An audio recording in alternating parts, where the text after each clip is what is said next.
Good morning, everyone. Good morning. Thank you for coming to our population-focused learning series on Maya culture and community. This is our third series for 2019. My name is Isaac Baez, and I am the Engagement and Inclusion Coordinator here for STARC-MAR and part of the System of Care team as the Cultural and Linguistic Competency.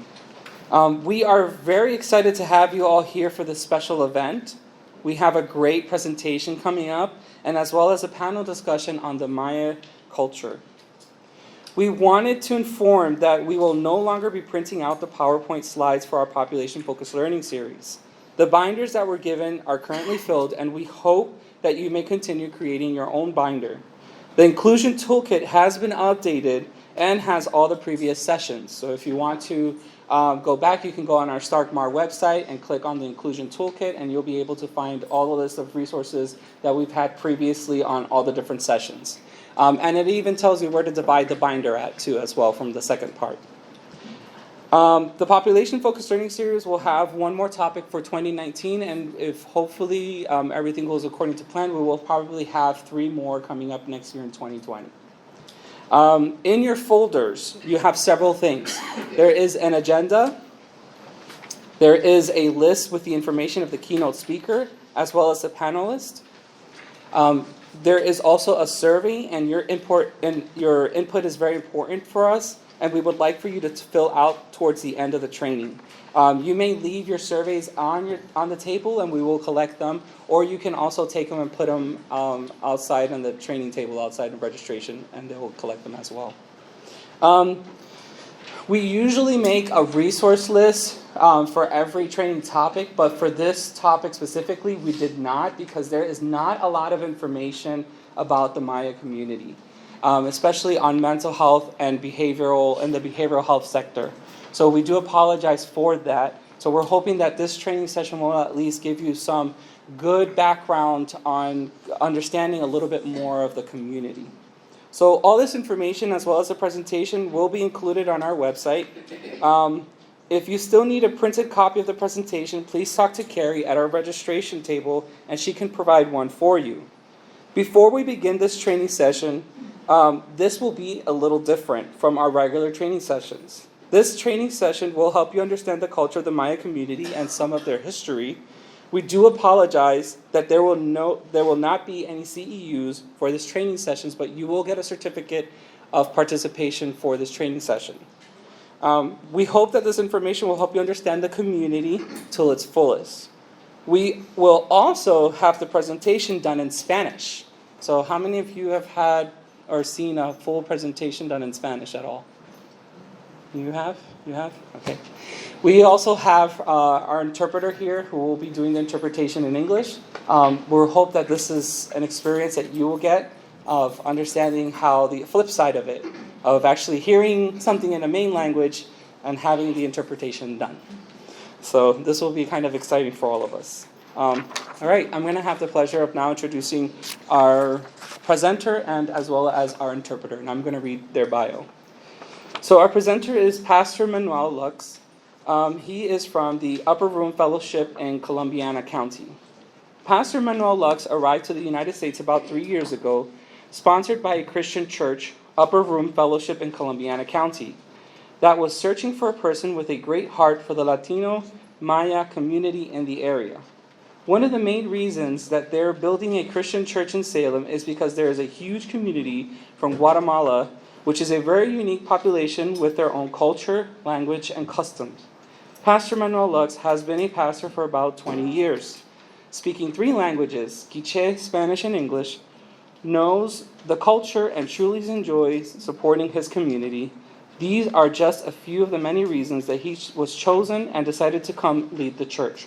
He was born in Guatemala and is currently living in Salem with his wife, Carmen Gutz, and 2 beautiful girls. Now our interpreter is Veronica Isabel Dahlberg. Okay. She is the executive director of Ola, Ohio. And by the way, Ola, Ohio is in Ashtabula, in the Ashtabula area. So just for you to know how far she actually came down to be part of this session. Veronica Isabel Dockberg was born in Canton, Ohio. She's a local from here. The daughter of a Mexican and Hungarian immigrant. She has been an advocate in Northeast Ohio's Latinos and immigrant communities for more than 20 years. Under her direction, Ola, Ohio has received multiple honors, including the Torchlight Prize, a national award recognizing work that empowers the Latino community, and the Distinguished Hispanic Ohioan Award from the Ohio Commission of Latinos Affairs under Governor John Kasich. She received the 2013 Community Advocate of the Year from the Cleveland Hispanic Roundtable and a Characters Unit Award from the NBC Universals. Most recently, she was nominated and selected to participate in the FBI Citizen Academy of 2019 and was also awarded a 2019 Crain's Cleveland Business Woman of Note. All right, let's give a round of applause to our presenter and interpreter.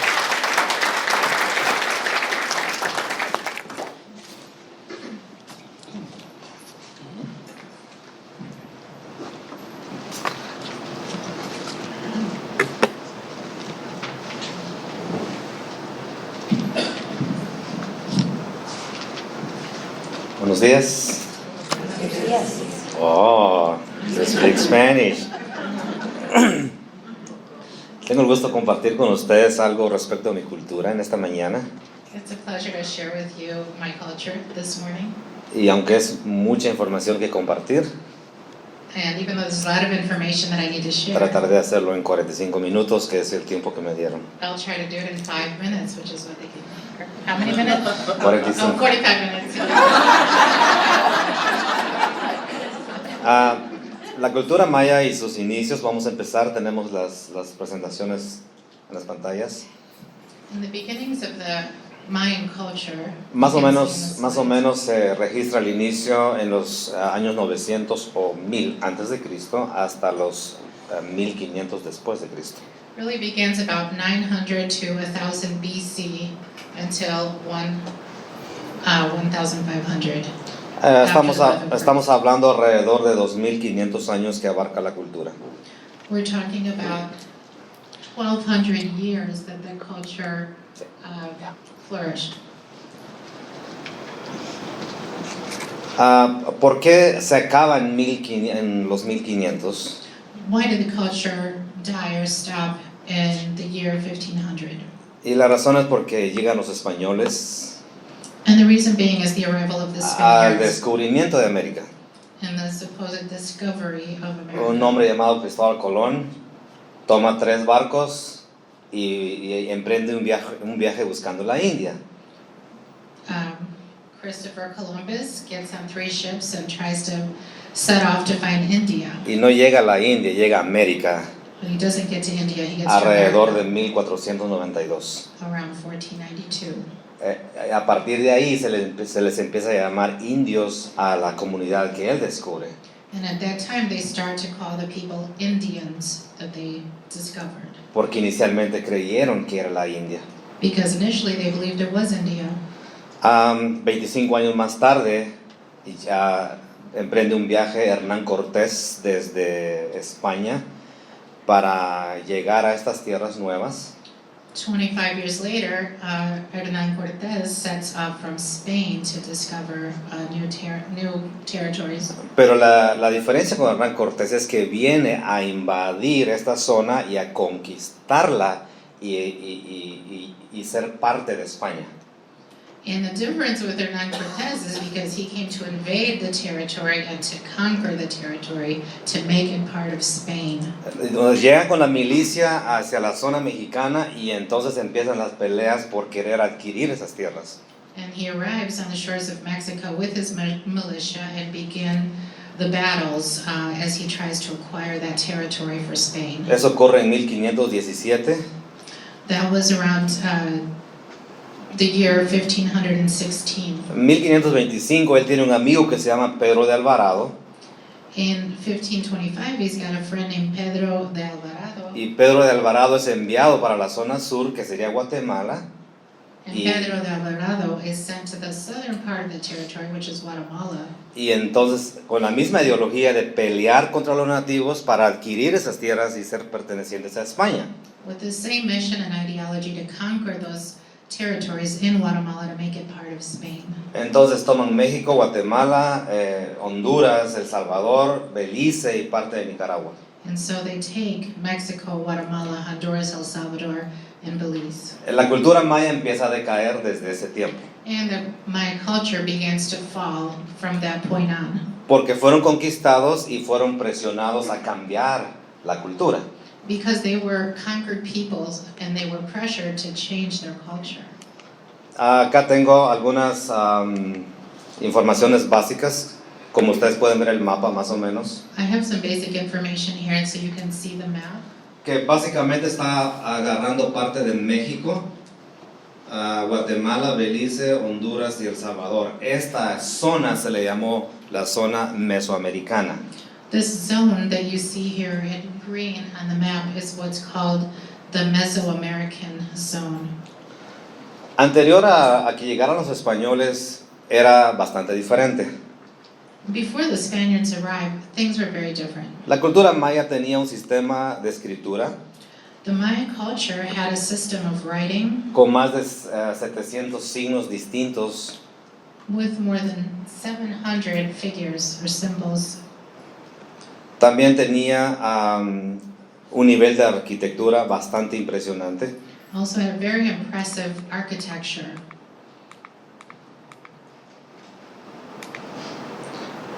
Como ven en las imágenes, algunos templos que hasta hoy día se encuentran en...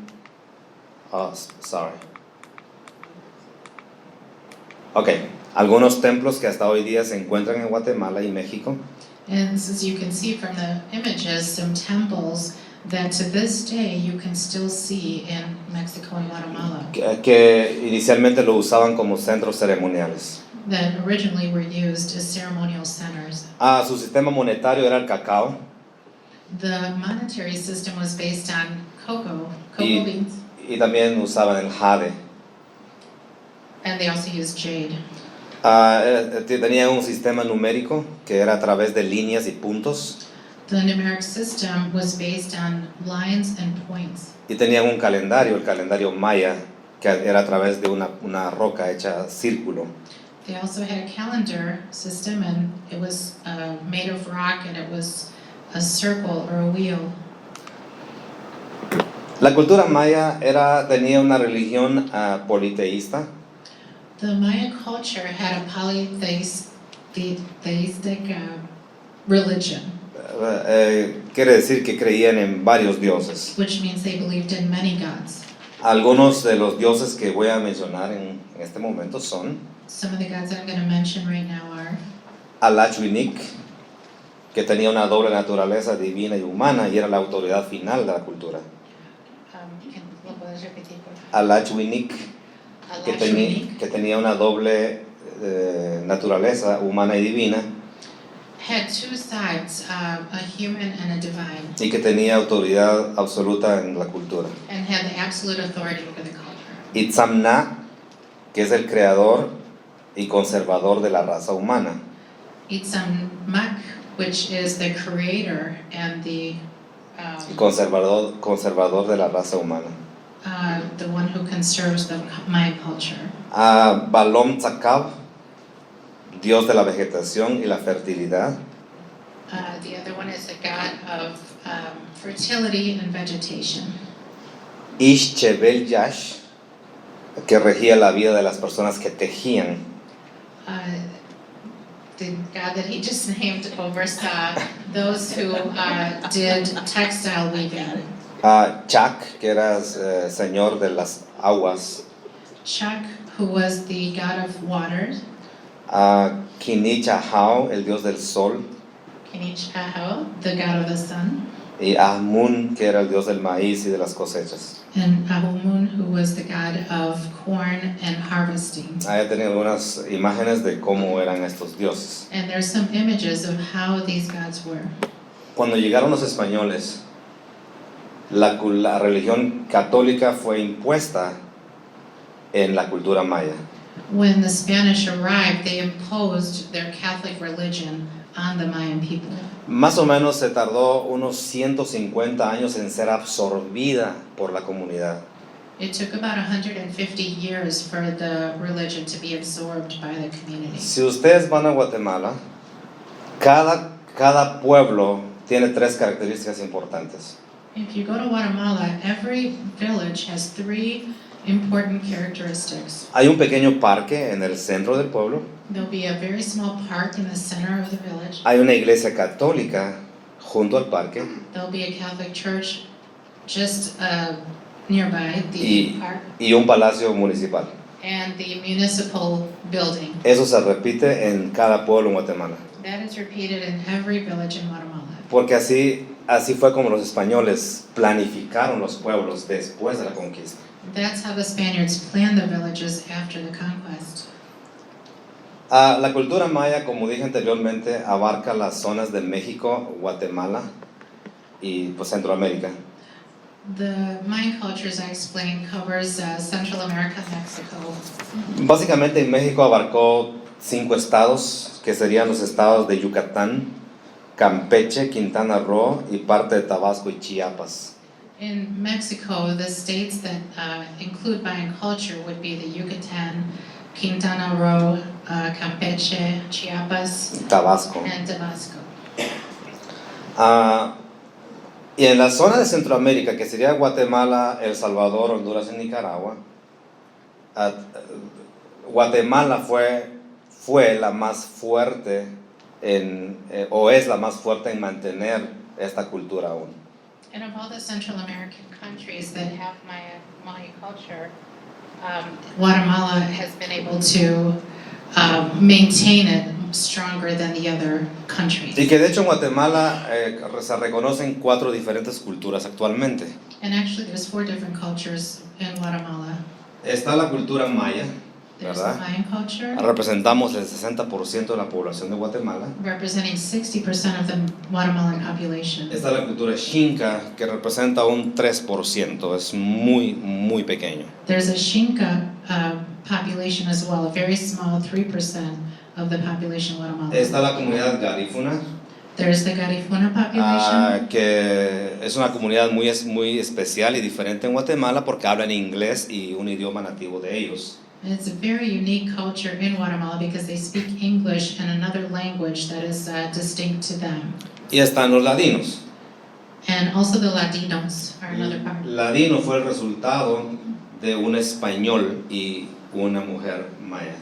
Ladinos are basically the mix of a Spaniard and a Mayan indigenous family. No necesariamente por matrimonio, Not necessarily through marriage, pero así es como surge la comunidad ladina. but that's how the Ladino community came to be.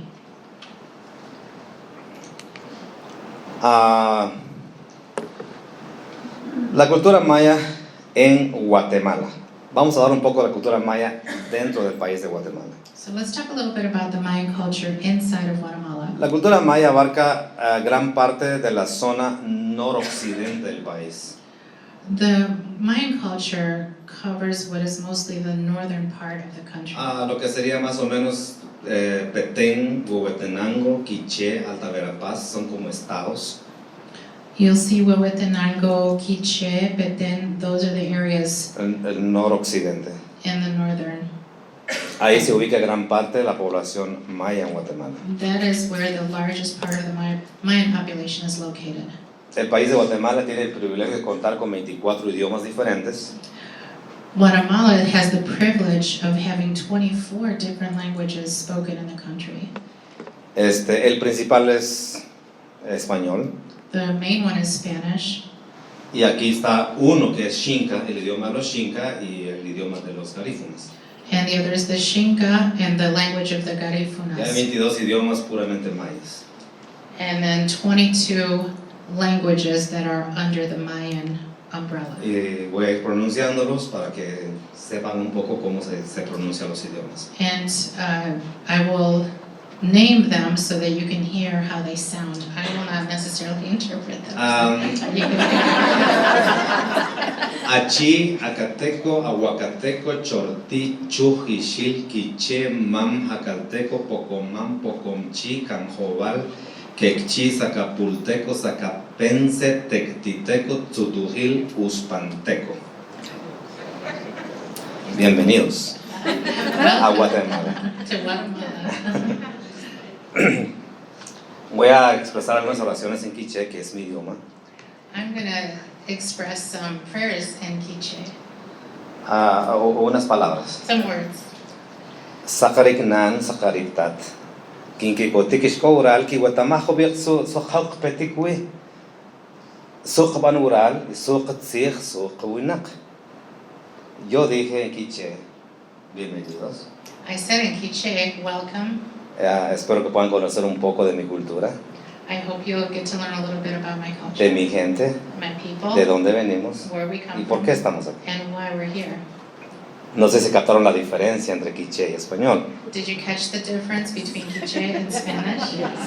Algunas personas me dicen, es similar al español. Le digo, no, Some people ask me, hey, is it similar to Spanish? And I say, no. nada. En español decimos buenos días, In para, Spanish, we say buenos días.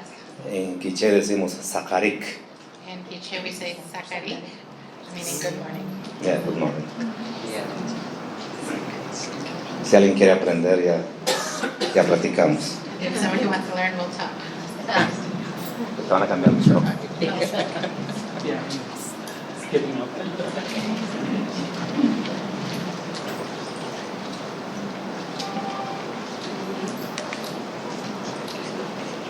Tenemos también diferentes trajes típicos en Guatemala.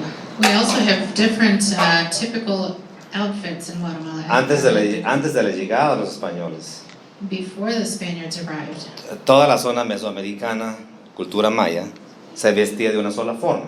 the whole Mesoamerican region in the Mayan culture dressed in one way. Usaban ciertas telas, piedras y plumas, They used certain gems, feathers, and textiles. según la historia. Cuando llegaron los españoles y descubrieron que tenían diferentes idiomas, When the Spaniards arrived, supposedly, and they saw that there were different languages, los clasificaron y los dividieron por colores. they classified and divided them by colors. Era una estrategia militar. It was a military strategy. Pero hoy a nosotros nos enorgullecen nuestros colores, But today, we are proud of our porque colors eso nos identifica, because that's what identifies nos us, hace únicos makes us unique en el mundo. in the world. Les comparto algunos trajes típicos de Guatemala. I will share some typical outfits from Guatemala. Totonicapán,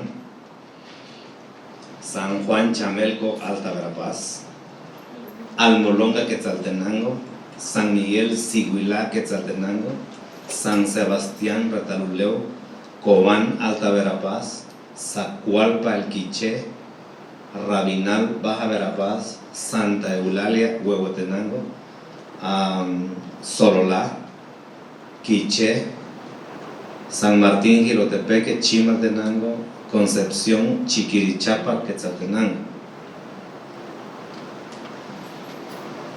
Ahí están algunos. Those are just some.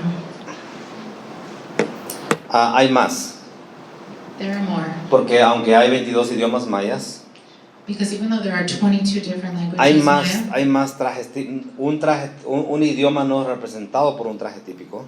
one language isn't represented by just one Hay typical outfit. muchos trajes típicos diferentes en una sola cultura, por decirlo así. There are many different outfits within each language and culture.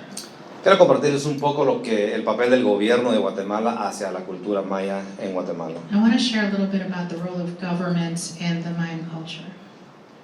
El gobierno ha invertido muy poco en esta zona noroccidente del país. The government has invested very little in this zone. En muchas de las zonas aún no hay carreteras, In fact, to this day, there are still no roads in many of these no hay areas. agua potable, There's no drinkable no hay water. sistemas de drenaje, There's no drainage systems. no hay electricidad. No electricity. En muchas de las comunidades hasta apenas hace 10, 15 años llegaron las primeras rutas de carretera. In fact, just really about 10, 15 years ago, the first roadways made it to some of these villages. Y en muchas comunidades aún no han llegado las carreteras. But still, in many communities, still do not have roads that reach them. En gran parte del gobierno no les interesa invertir en estas zonas. And for the most part, the government is not interested in investing in these areas. Pueden ver ahí cómo son algunas casas de esta zona. You can see in the photos how some of the houses are in the zone. Agua, hay que acarrear agua. The water, it has to be carried. Las escuelas. The schools. No hay casi nada de inversión en las escuelas. There's almost no investment in the schools. Donde hay escuelas, los maestros están viajando de los pueblos 3-4 horas para dar la clase. Where there are schools, the teachers are traveling 3 to 4 hours to reach the school. Y a veces van 2 veces a la semana. And so they will go about 2 times a week. Y los papás no les interesa enviar a sus hijos a la escuela. And the parents are not really interested in sending their children to school. Así que la educación está por niveles muy, muy bajos. So the educational level is very low. El otro problema es en cuanto a la sociedad misma en Guatemala. The other La sociedad, en la misma sociedad, entre nosotros mismos. Okay. The other questions pertain to the culture within. ¿Se acuerdan de los ladinos? Remember I spoke to you about the Ladinos? Que es la mezcla de españoles e indígenas. The mix of the Spaniards with the indigenous? Okay, ellos se creen superiores en Guatemala. They are perceived as superior. Hablan solamente español. They speak only Spanish. Viven en las zonas urbanas. They live in the urban zones. Tienen un poco más de privilegios para ir a la escuela y universidad. They have more privileges to go to school and university. Entonces se creen una raza un poco más superior. So they are believed to be superior. They believe themselves to be superior. Esto no se dice en palabras, pero la manera en que se actúa se entiende. This is not really spoken in words or expressed, but in the way they conduct themselves, it's understood. Entonces hay una discriminación en el país hacia la cultura maya. So there is a discrimination within the country towards the Mayan community. Los trabajos, vamos a decir, los trabajos menos pagados o mal pagados lo hacemos los indígenas en Guatemala. The jobs, let's say the lowest paying jobs, those are the jobs that are done by the indigenous Mayan. Las personas que van y sirven en una casa como sirvientas son los indígenas de Guatemala. Those who work in households as servants are from the Mayan culture. Muchas veces ganando hasta $7 en un día de trabajo. Earning about $7 in one day of work. Hace aproximadamente 10 años, en una zona de baile con música, About 10 years ago, in a dance area, una mujer con traje típico entró al baile. a woman dressed in her typical indigenous outfit went into the dance, Y el hombre que estaba cuidando la entrada la detuvo y le dijo, tú no puedes entrar aquí. and the person who was guarding the door, the bouncer, so to speak, held her back and would not allow her Y in. ella preguntó, ¿por qué no puedo entrar? And she said, "Why can't I come in?" Porque tú eres indígena, tú no puedes entrar a un baile así. He said, "Because you're indigenous, you can't come into a dance like Y this." ella hizo una demanda, pero no habían leyes que la protegieran. And so she did a lawsuit, but there were no laws to protect her. Y a partir de ese tiempo entonces surgió un grupo para presionar al gobierno y ahora ya hay una ley que incrimina la discriminación en Guatemala. And since then, in her lawsuit, it created a group of people who pressured the government to pass a law that would protect against this type of discrimination. Hace 10-12 años apenas. This was only about 10 or 12 years ago, Pero estamos avanzando. but we're progressing. Quiero compartirles un poco sobre algunas costumbres de los mayas. I want to share a little bit about the Mayan customs. Se realizan matrimonios. People marry. Cuando una persona va a hacer la pedida a su novia, no es como aquí, ¿verdad? Que le pido a la novia que se case conmigo y ya está hecho. Allá no funciona así. The marriages there are not like here. You want to marry somebody, you ask them, will you marry me? And it's done. It's not like that. El joven que quiere casarse con la chica debe llevar a toda su familia, hermanas, hermanos, primos, primas. The young man who wants to get married has to bring his entire family, brother, sister, cousins, y deben hacer una fila larga y deben llevar comida. and they have to do a long file or line, and they have to bring food, Tamales, tamales, pan, bread, gaseosas, agua, dulce. Y candies. como ven más o menos ahí la imagen, ahí van en un desfile hasta de 2 horas para llegar a la casa. You can see that they will do a parade up to 2 hours to get to the home. Es como la dote para poder adquirir el sí del papá por la novia, por la hija. They make it as big as possible to be able to obtain the yes from the father. Es una ceremonia muy grande para poder adquirir a la novia. It's a very big ceremony, very big. Una vez que se logra el sí, se casan y la novia debe venir a la casa del novio y debe servir a los suegros por 5 años. And once they get to yes, the wife has to return to her husband's household and serve his parents for 5 years.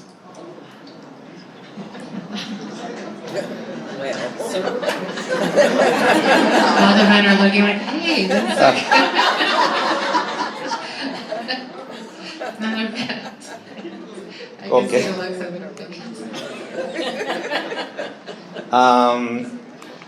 Cumpleaños, no hay cumpleaños. Birthdays, there are no birthday celebrations. A mí me llamó mi mamá por primera vez para decirme feliz cumpleaños cuando cumplí 29 años.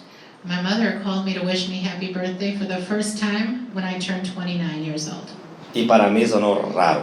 And for me, that was something strange. No raro porque me celebraban mis amigos mi cumpleaños, pero que de mi mamá viniera sonaba raro. It wasn't strange if my friends would do it, but for my mom, it was odd. Estamos cambiando también. We're changing though. Mucha de la comunidad que vive fuera de Guatemala ya están celebrando cumpleaños.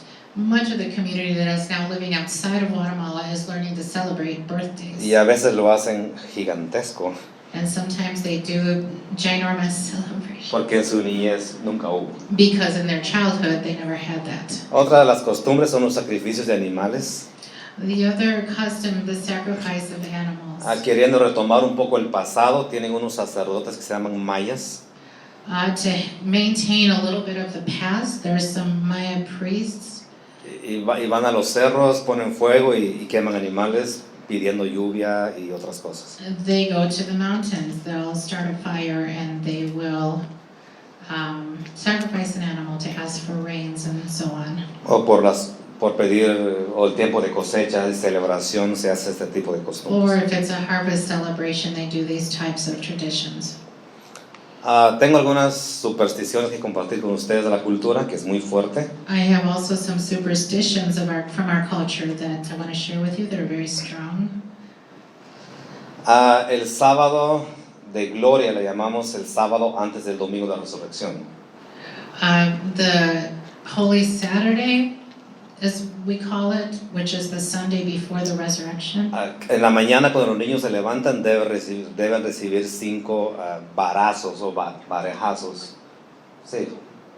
Sí. The children have to get 5 swats. Eso para que no sean personas perezosas cuando sean adultos. So perezosas. Perezosos, haraganes. So they don't be arrogant when they get older, lazy.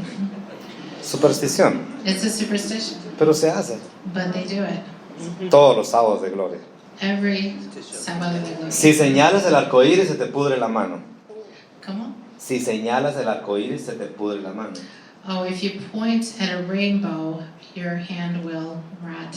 Toda mi niñez fue señalando el arco iris así. My whole childhood, I would point to the rainbow with my mouth. Hasta los 20 años me di cuenta que era superstición. Until I was 20 years old, and I realized it was a superstition. Porque nacemos en una cultura donde eso se nos dice todos los días. Because we're in a culture where that is news every day. ¿Cómo dejar de creer eso? Es demasiado difícil. How to leave all that behind is very difficult. Si te pones a comer en la entrada de la cocina, nunca te vas a llenar. If you try to eat at the entrance of the kitchen or in the doorway to the kitchen, you will never be full. Si oyes que canta el búho, owl. Oh, Si oyes que canta el búho, no salgas porque alguien va a morir y si sales puede ser tú. If you hear the owl's sound, don't go out because it means somebody's going to die and it could be you. Y conozco gente en Estados Unidos que se encierra por 2 días porque escucharon un aparente búho. And I know people here in the United States who shut themselves in for 2 days because they heard an owl. Y sus niños, And their children just look at them like, what? si ves una mariposa negra dentro de la casa, alguien va a morir de la familia. If you see a black butterfly inside of the house, somebody in the family is going to die. Un hombre nunca debe pasar bajo la ropa tendida de una mujer. And a man should never go underneath the clothesline. Porque no usamos secadoras, se tiende la ropa. Because in Guatemala we don't use dryers, we hang the clothing out to dry. No man can ever. Si un hombre pasa debajo de la ropa de una mujer, en el futuro la mujer va a ser la lideresa y va a presionar al hombre. If he does do that, in the future the women will become the leader of the household and will be. Todas las madres protegen a sus hijos varones de no pasar bajo la ropa de las mujeres. All the women protect their sons from not walking underneath the clotheslines. Recordé mi vida llegando a cruzar y mi mamá, da la vuelta. I would try to cross, my mom would grab me in the forehead, push me back, go around, go around. No dejar que las personas vean a tu bebé porque le da mal de ojo. Don't let people see your new baby because it will give them the evil eye. El mal de ojo es como una meningitis. Es como la meningitis en los ojos. Perrilla. No, es superstición. Pero, la infección en los ojos. Cuando al niño le da infección en los ojos, le llaman mal de ojo. The baby could also get an infection in his eye, like pink eye. No dejes que vean a tu bebé porque le da mal de ojo. Y si le da mal de ojo, entonces hay que ponerle una pulsera roja para que se le quite el mal de ojo. If he does get the pink eye or the evil eye, he has to have a red bracelet on so that it will go away. Si alguien se cae y se asusta, hay que levantarlo y 3 varejazos. If somebody falls and are scared by it, you have to pick him up and give him 3 swats.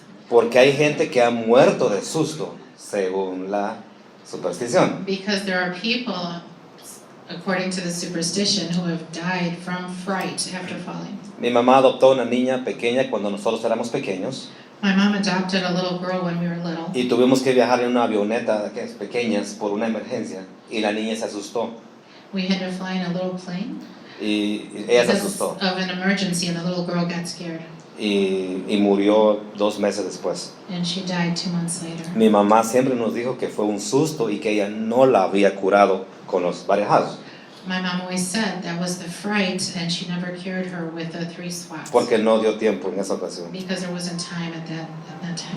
Si cambias de lugar mientras comes, nunca estarás estable en tu vida adulta. If you move around, change seating while you're eating, you will never be stable in your life. ¿Alguna vez han visto algunas cosas o han oído algunas cosas similares? Have you ever heard anything similar, superstitions like Bueno, this? hay más, pero voy a dejar ahí las There is more, but supersticiones. I'm going to leave it at that. Ok, la guerra civil en Guatemala también afectó muchísimo el país. The Civil War in Guatemala also affected the country. Una guerra que duró 36 años desde 1960 hasta 1996. It was a war that lasted from 1960 to 1996. La guerra inició con un intento por derrocar a un gobierno que había ganado de manera fraudulenta. The war began to oust a government that had come into power fraudulently. Entonces este grupo se opuso al gobierno y como no pudieron contra los militares se fueron a vivir a la montaña. And so this group became opposed to the government, but since they were no match for the military, they went to live in the mountains. Y se llamaron Ejército de los Pobres. And they call themselves the Ejército de los Pobres, Ejército de los or Pobres. the Army of the Poor. Fueron a vivir a la zona donde estaban registradas la mayor parte de gente indígena, noroccidente. they went to live among the region where the majority of the Mayan people live, the northern part of the Pero como country. la gente maya no tenía mucha educación y no sabía qué pasaba en el gobierno, fueron reclutados muchos de ellos a este ejército de los pobres. But because the Mayan people who lived in that region did not have much education, they didn't really understand what was going on, and they were easily recruited. Entonces cuando el gobierno de Guatemala mandaba el ejército para pelear contra los ejércitos de los pobres, terminaban matando a gente inocente en esa zona. And so when the government would send the military to go after the army of the poor, they would also end up killing many innocent people in the villages. Porque el ejército los acusaba de ser parte de los guerrilleros, le llamamos en ese tiempo. El ejército los acusaba de ser parte de los guerrilleros y los mataban. Y los guerrilleros los acusaban de ser parte del ejército y los mataban. Entre dos tipos de ejército, gente inocente murió todos los días en la zona In the Mayan noroccidental. zone, the military would accuse the villagers of being part of the army of the poor, and they would kill them. Similarly, the guerrillas in the army of the poor would accuse the villagers of being sympathetic to the military, and they would kill them as well. And so every day there was a tremendous loss of life. Más o menos 200,000 personas murieron en la masacre de 36 años en Guatemala.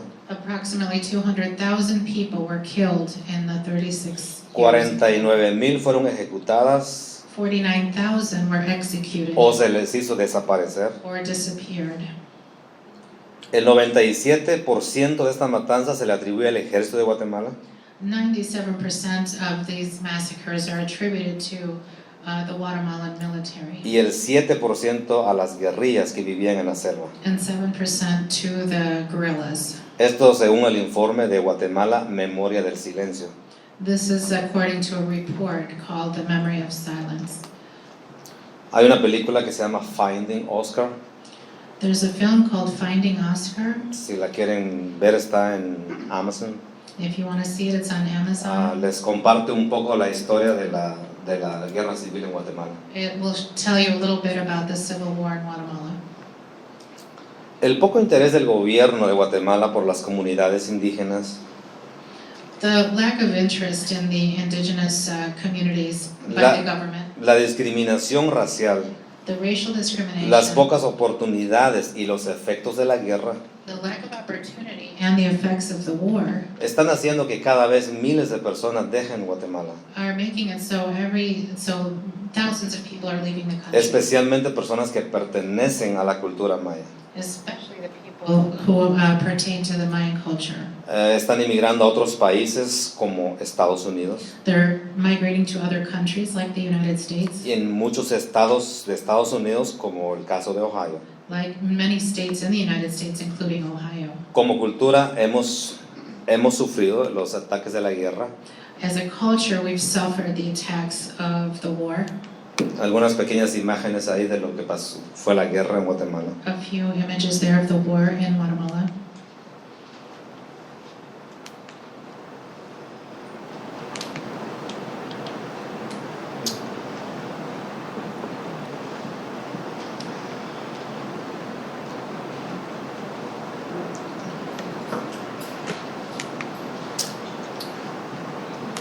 Pero seguimos firmes.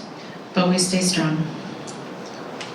Nuestros hermosos lugares, Our beautiful places, nuestras comidas our foods, y la amabilidad de nuestra gente and the friendliness of our people. nos hace ocupar uno de los lugares turísticos, And also we have nos hace ocupar uno de los lugares turísticos más buscados de América Latina.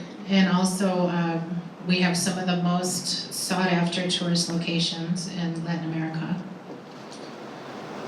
Estás invitado a venir a Guatemala You're invited to come to Guatemala. cuando The war's quieras over. conocer un poco más de nuestra cultura. To learn a little bit more about our culture. Muchas gracias. Thank you.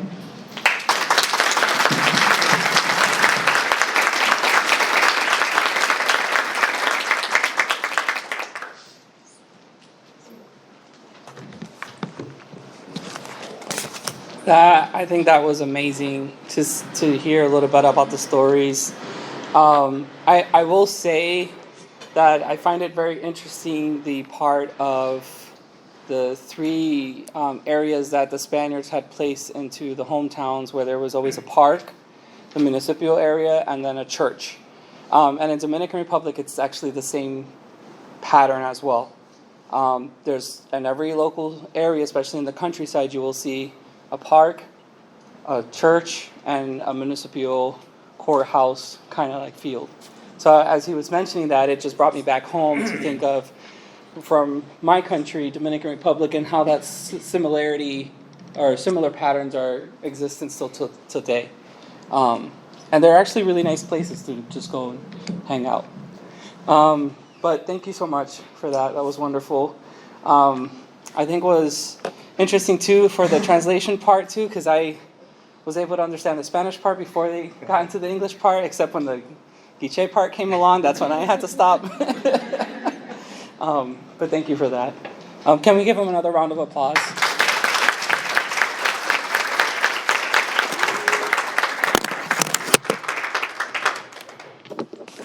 I'm going to push this back so they can see each other a little bit better. All right, so right now we're going into our panel discussion. If I'm going to ask Bev and Donna and Ramel if you can help me out, collect some of the cards. If you have a question, just write it down on the index cards. In your folder, there's an index card that you can write down these questions. And then once you're done with your question, just raise your hand up. This panel discussion is meant for you to ask those questions that you have on your mind or something that you're concerning about and wanting to know more about the community. We have questions for them, but we're interested to get to know what you would like to know about the community and what ways can we help you understand the community a little bit more. All right, so I'm going to start with the first question for Pastor Manuel, and then I'll go to the index card. Since coming to Ohio, what are some of the work you have done to support the Maya or Guatemala community? And were you surprised to see how many were here in Stark and Columbiana County? Especialmente ayudamos en traducirles porque la mayoría de ellos no hablan español, siendo que no fueron a la escuela. Mostly we help with translations and interpretations because the majority didn't go to school. Los niños van a la escuela y hablan inglés, pero no los papás. The kids do go to school here and speak English, but the parents don't. Y en traducción tiene que ver desde ver un papel que llegó del hospital, And when we're talking about translation, it means a paper that came from the hospital, for example. llevarlos al hospital, Take them to the hacer citas hospital, médicas, make appointments, traducir por los abogados translate for lawyers, y todo lo que la escuela, registrar a sus niños, everything having to do with registering the pasar la kids at school, información de la escuela hacia ellos. getting the information from the school to the parents. Es como tener muchos hijos, pero es un privilegio. It's like having a lot of children, but it's a privilege. Oh, sí, estaba sorprendido que la cantidad de personas que eran Maya Guatemala aquí en Colombia en Stark County. Sí, no pensé que fuera tantas personas. Yo llegué hace 3 años y con la intención de ayudar y repartí mi número a algunos y ellos se pasaron mi número a otros y empezó a llamarme la gente todos los días. Yes, I was surprised at the large population here. I got here 3 years ago. I shared my phone number with a few people, and before long, everybody had it, and I was getting calls every day. Creo que es una bendición para ellos cuando alguien les habla en su idioma. I think it's a blessing for them when somebody is able to speak to them in their native language, Especialmente las mujeres que no entienden casi nada de español. especially the women who practically understand no Spanish Cuando whatsoever. llego a su casa y les digo, "Utsawach", When I get to their homes, then I say to them, "Utsawach?" vi a algunas mujeres llorar y hablar conmigo. The women would actually start to cry and talk to me. Es un privilegio ayudar. It's a privilege to help. Gracias. I think I lost the first card that came up and I wanted to honor their question. Okay, here it is. How is the area where the remote, and this is open to anyone to answer, how is the area where the remote villagers refer to, such as the country or the hinterlands? I think it's hinterlands. Hinterlands, yeah. Sorry. I'm going to give that to Pastor Manuel since he knows the area more. Can you ask the question again? Oh, sorry.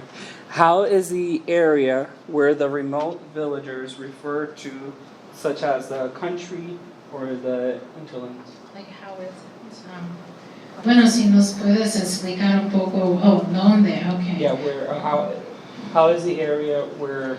¿Nos puedes explicar un poco del área de donde vienen, que dice que está muy aislado estos pueblitos? ¿Puedes explicar cómo es ahí vivir? Es muy genérico. Yeah, or the remote area where they live. Sí, ellos deben caminar, muchas veces deben caminar a pie, pues no hay vehículos. Well, most of the time there's just walking, there's no vehicles. Y algunas comunidades sí tienen carreteras en muy mal estado, hay vehículos que entran 2 veces al día. There are some that have roads, but they're in very bad shape, and some vehicles might come in once or twice a day. Algunos están viajando de su lugar de origen 14 o 15 horas para llegar a la capital de Guatemala.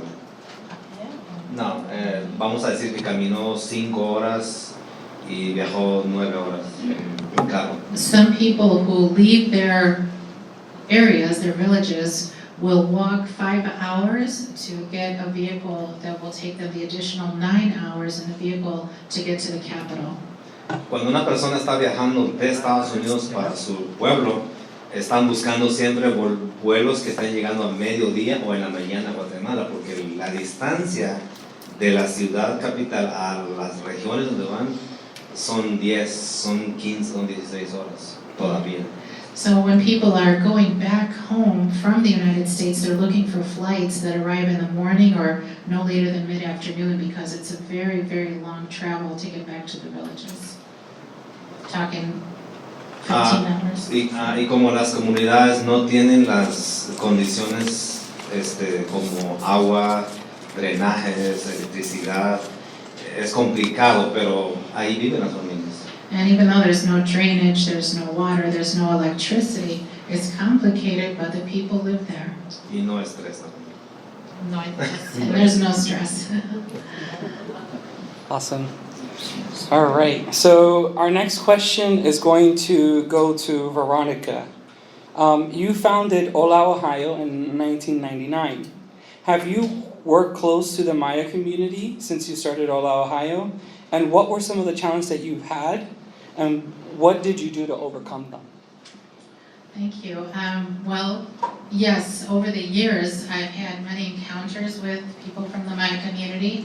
Although where we're located, I wouldn't say we have a huge population, although we're partnering a lot with Pastor Manuel in the ways that we can be supportive.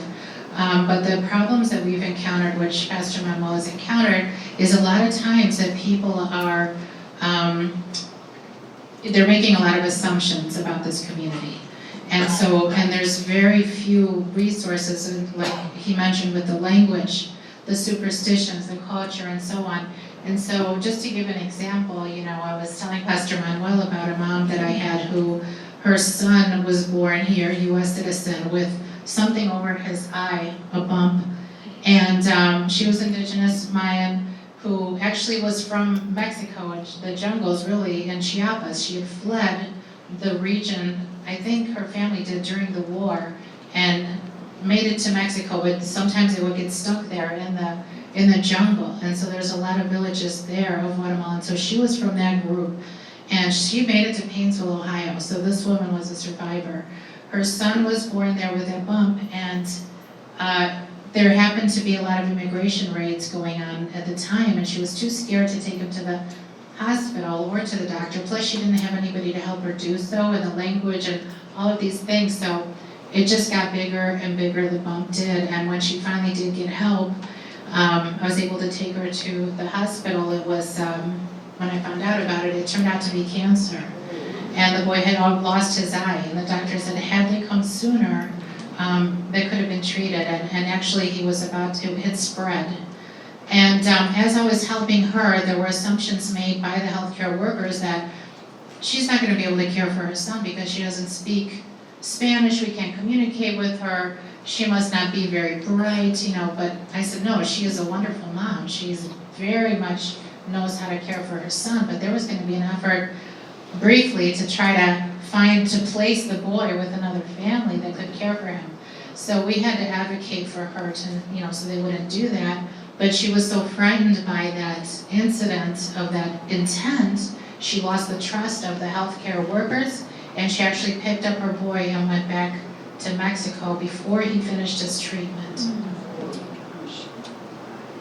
So there's a lot of lessons there in terms of needing to find, culturally competent people and approaching the families with the cultural competency, the sensitivity, and not making assumptions that just because they don't speak Spanish and they're an indigenous person, that maybe they can't grasp American processes and things like that.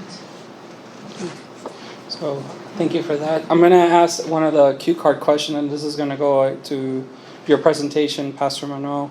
When the children were swatted 5 times, did it work? And were they more respectful? Que quiere preguntarte si cuando le dieron 5 veces a los niños, ¿trabajó esto? Si eran más respetuosos. I asked the cards exactly how they're written. So. Funcionó para mí. It worked on me. Después ya no nos dejamos. Una vez ya grande ya no nos dejamos. And then after we got bigger, we never let them even get us with it. All right, thank you. All right, our next question is going to be for Sister Karen. Throughout your years at St. Anthony, how many Maya community members come to church services, and what are some of the services you offer to the community? Yes, thank you. Actually, the Guatemalan community is increasing very much as the years and days go by. They seem to be arriving mostly from Dover. Dover is a community almost completely composed of Guatemalans. And we assume that because they have relatives or some people that they know who have come here to Canton and seem to be thriving, that's the reason why more and more are coming. I would say probably on a regular Sunday there's 50 to 70 Guatemalans there. And of course there's many children, and so that makes that number grow pretty quickly. Some of our services, our most important service to the Hispanic community in general, and we have members from Honduras, from Guatemala, from El Salvador, and from Mexico. A few from Peru, 1 or 2 from Nicaragua. So our main service is just to be a welcoming community, to make all of them feel like our church, our community, is part of their home. In a lot of other places that they go, they don't always feel welcome, but we want our church to be that for them. One of the ways that we try to keep them a part of us and keep them feeling like they do belong is we have bread and coffee once a month, where we just try to gather and visit with each other. We provide the sacramental preparations that they need for their children, for baptism, for First Communion, for confirmations, and then also for celebrating all of these sacraments. We do the interpretation also, as Pastor Manuel was saying, helping out when schools don't understand, taking them to medical appointments and interpreting there. Also interpreting with landlords, making appointments, meeting, and helping them with lawyers. There doesn't seem to be any end to that, really. And then we also are like an in-between service for them, because when they come with almost nothing. And so when we have people in the parish or people in the city who have household items or furniture, that they want to get rid of, rather than throwing it away, as long as it's in good shape.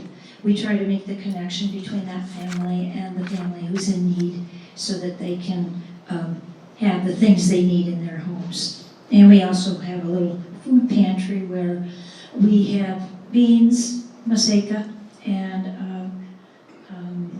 what's the other thing? Rice. That they don't often have in other food pantries. So we try to accommodate them in that way. And that pretty well covers it. I can't remember everything. Thank you.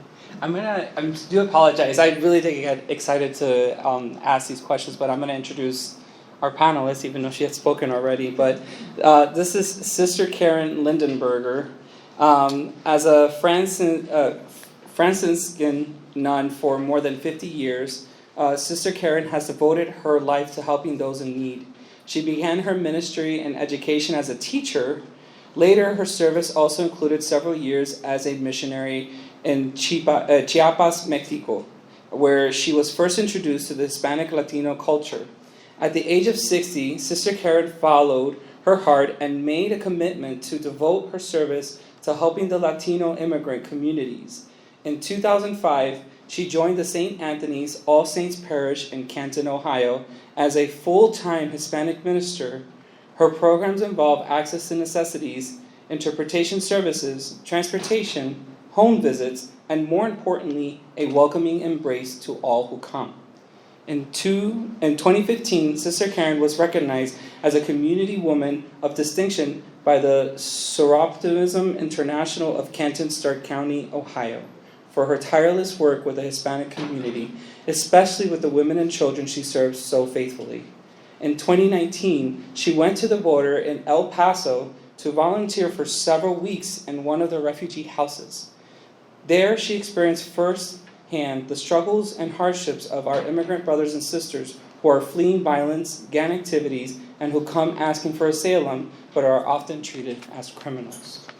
Now I'm going to also introduce Cristina Zenon Alvarez, also known as Cristina Hernandez in the community, just in case. She is a cultural ally here for Starkmar. Cristina Zenon Alvarez joined Starkmar in March of 2019 as a cultural ally for the Latino, Latina, Latinx, Maya communities. As a cultural ally, she is working with families through engagement and outreach by talking about any concerns they're facing and then connecting the communities to resources and services they need. She is also a member of the St. Anthony's All Saints Parish, where she helps on several activities, including translating the Sunday Mass to Spanish, leading the youth group, members of pastoral council, and serving at multiple activities. Christina's passions are socializing and helping people. She has exemplified these passions through being open, easy to communicate with, building friendships, and volunteering her time to support others. In the United States, she has encountered her passion of helping the Latinos, Latino, Latinx, and Maya community. Cristina was born in Oaxaca, Mexico, and grew up in Mexico City.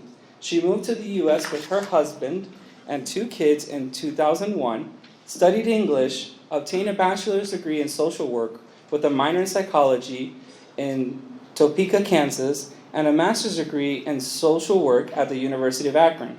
She has taken multiple courses related to immigration, social justice, Catholic formation, and family development.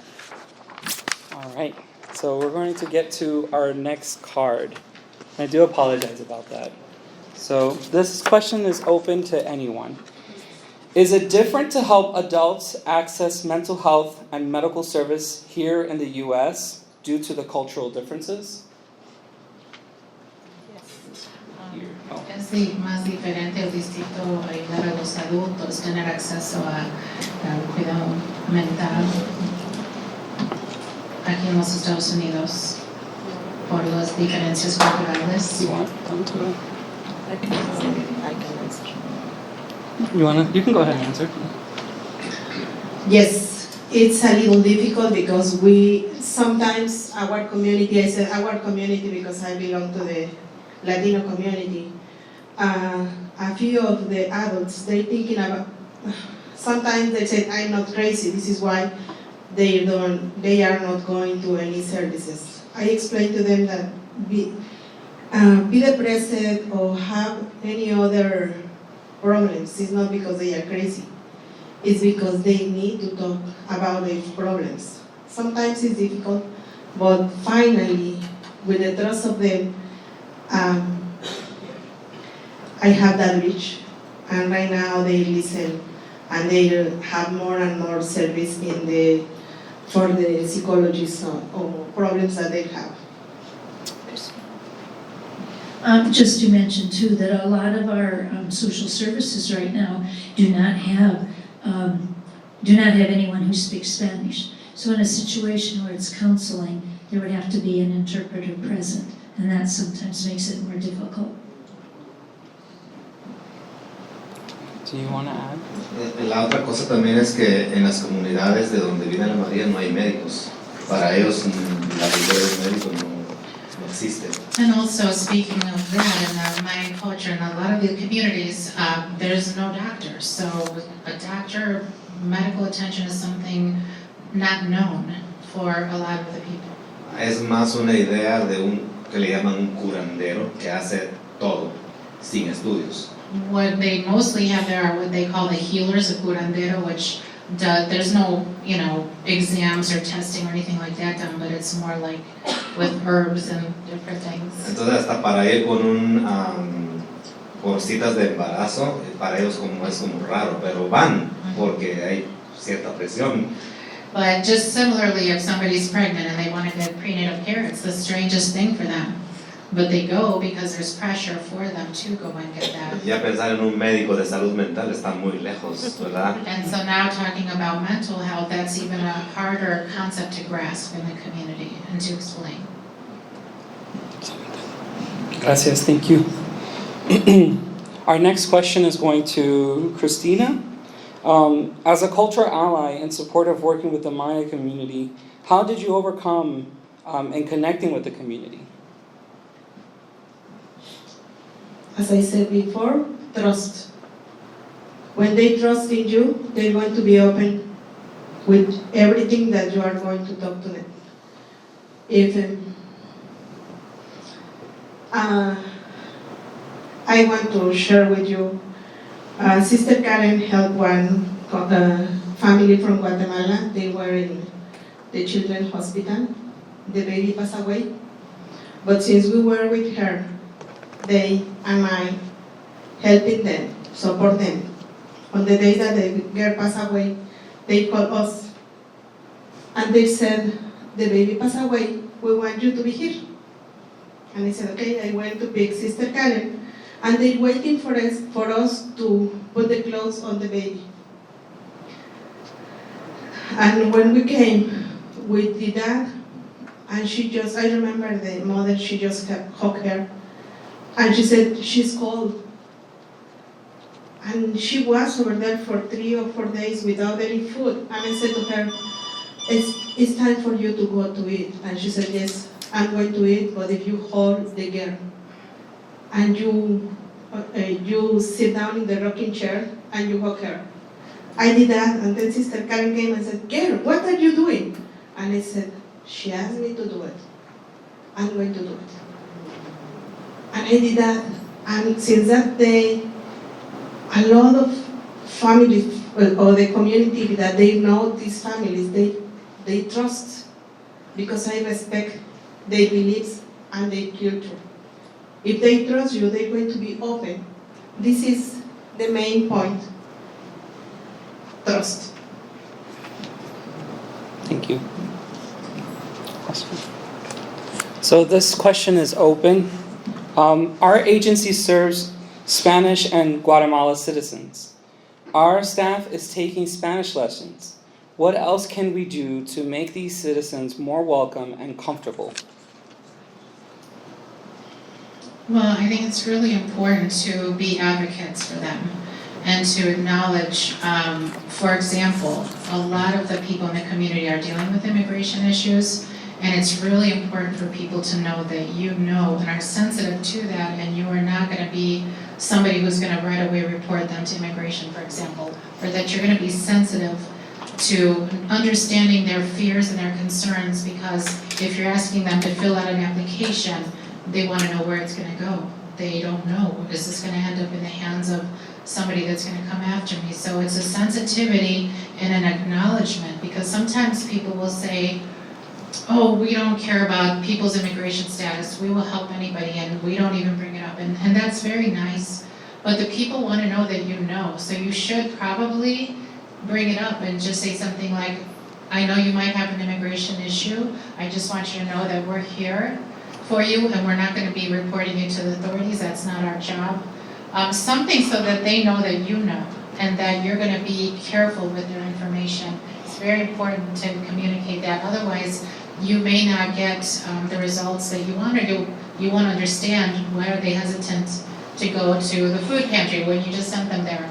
Because if you've got to fill out an application, they don't know if the food pantry is going to be sensitive or where that application is going to go. So all of these concerns come back to the person's status, and that's one of the ways that, and I just want to point out that I have here our staff from OLA with Cydia and Kelsey and Alex, and they're training and learning about all of this. And even just yesterday, we were invited to a school to talk to an administrator about the growing Hispanic community there.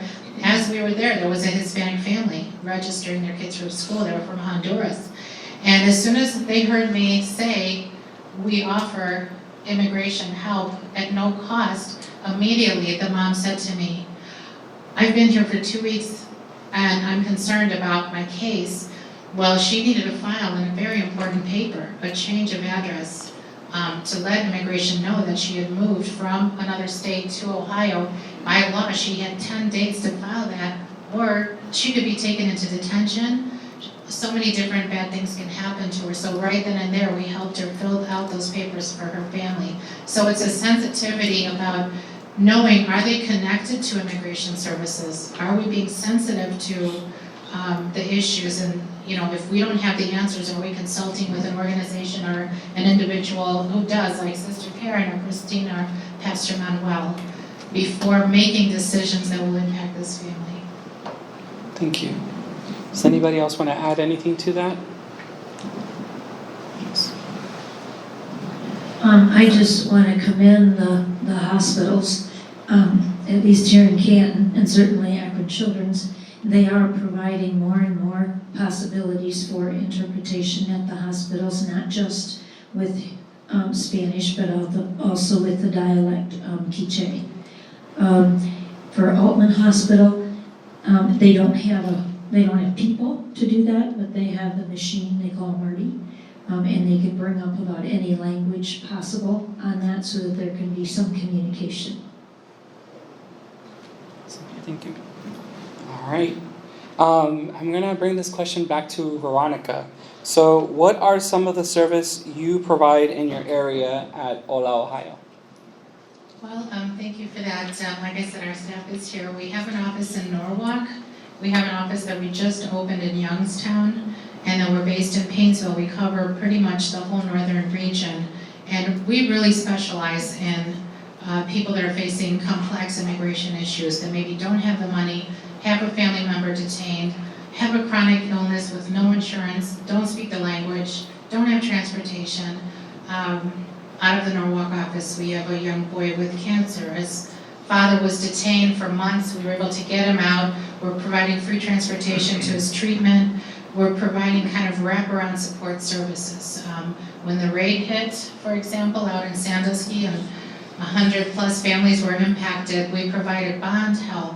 We raised and created a bond fund. We were able to release people from detention and reunite them with their families. So we have a legal defense fund, a bond fund, wraparound services, transportation. We can get medical care for people, mental health care. We have some scholarships. We do community meetings. I have a list here, but I mean, it's really a lot. And the way that this all comes together really is just from experience and knowing what the community needs and being there. And I myself was actually born here in Canton, Ohio, in a Canton hospital. My parents were immigrants to Canton. And they have deep roots here, and I was one of those kids that was interpreting for the parents. Just like Pastor Manuel says, my parents did not speak English. So for anybody who's concerned and says, why are the people coming here and they don't want to speak English? Well, my parents did not speak English, but here I am, and I'm speaking English and Spanish and helping other immigrants. So there's no reason to fear. I couldn't be more proud. And actually, I was mentioning my cousin, Gail Firestone, from the Firestone family, married my cousin Beto from Mexico. They met here in Canton. And she has a collection of all of the indigenous Mayan outfits that you saw here, and also from Mexico. So maybe one day we could bring her back. She still has her family here, and we could do a type of presentation so you could actually see the beautiful outfits and how rich this culture is and what it could really bring to Ohio in making Ohio a beautiful, more diverse state, I think. So with Ola, we celebrate the Latino community. We are part of the community, and we never say no. So if there's a problem, please call us and we'll find a solution. Okay, thank you. All right, this question is open. So how are the immigrants treated in Stark County? Do they consider it a welcome community? You want to translate that? ¿Cómo se tratan los inmigrantes aquí en Stark County? ¿Ellos creen que se sienten bienvenidos aquí en la comunidad?